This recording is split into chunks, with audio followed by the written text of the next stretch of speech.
Il y a trois vérités que j'aurais aimé comprendre plus tôt. S'il y avait une chose que j'aurais aimé pouvoir dire à la personne que j'étais il y a 10 ans, finalement, ce serait celle-ci. Enfin, en réalité, il y en aurait trois. Peut-être que vous aussi, d'ailleurs, vous rencontrez certaines problématiques et que du coup, vous aimeriez pouvoir revenir en arrière sur certaines choses. Donc, trois vérités que l'on comprend souvent trop tard. Et bien, pourtant, auraient pu nous éviter bien des souffrances. La première, c'est celle-ci. Vous ne contrôlerez jamais tout. Pendant longtemps, j'ai cru qu'en anticipant chaque problème, en réfléchissant davantage, en faisant toujours les bons choix, je pouvais éviter les déceptions. Mais en fait, la vie, elle fonctionne pas comme ça. On peut tout prévoir. Et malgré tout, perdre quelqu'un. Voir un projet qui a échoué. Être déçu. Être trahi. Tomber malade. La vie nous rappelle sans cesse que tout dépend de nous. Ou pas que de nous finalement. Et c'est pas une mauvaise nouvelle. Parce que le jour où on accepte enfin que l'on ne peut pas tout contrôler, bien que ce soit très difficile, on retrouve en fait une forme de liberté. On cesse de pouvoir aussi tout porter et simplement vivre. La deuxième, c'est que tout le monde ne vous aimera jamais. Et pendant des années, j'ai trouvé ça tellement injuste. Je voulais juste être comprise. Je voulais aussi être appréciée, faire les choses correctement, éviter les conflits. Et en fait, j'ai réalisé aussi quelque chose.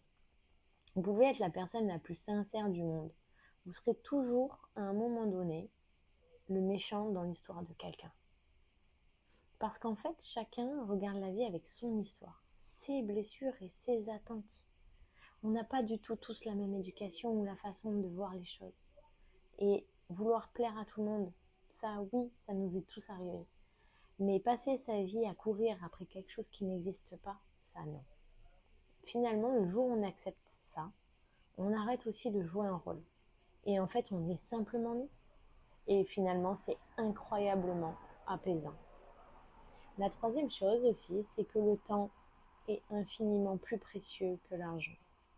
On passe des années à vouloir gagner plus, à travailler plus, pour avoir plus d'argent, être bien aussi, plus de reconnaissance, plus de réussite. Mais finalement, personne ne nous rendra le temps passé avec ce que nous aimons. Personne ne nous rendra les moments que nous avons reportés à certains moments. Et certaines personnes portent la culpabilité de ce temps loupé. Les appels aussi qu'on n'a jamais passés, ou les voyages qu'on a remis à plus tard, les on verra l'année prochaine. Finalement, le temps, c'est la seule richesse que nous dépensons sans savoir combien il nous en reste. Et pourtant, c'est souvent celle-là ou celle que l'on protège le moins. Alors aujourd'hui, si je pouvais revenir en arrière, je ne chercherais plus à faire cela. Je ne chercherais plus à vivre plus et être davantage dans le présent. Et ça, c'est ce que je dis à mes consultantes aujourd'hui. À accepter que tout ne soit pas parfait. C'est très difficile pour certaines personnes, bien évidemment. Et moi, la première. À dire aussi plus souvent ce qu'on ressent. Parce que finalement, au fond, une vie réussie, c'est peut-être pas celle où on l'a tout accompli. C'est peut-être juste simplement celle où on a été présent pour les autres, mais surtout pour soi-même. Alors si vous aussi, vous avez vécu des moments comme ça de remise en question, et s'il y a trois choses, ou même juste une, que vous changeriez, dites-moi laquelle c'est.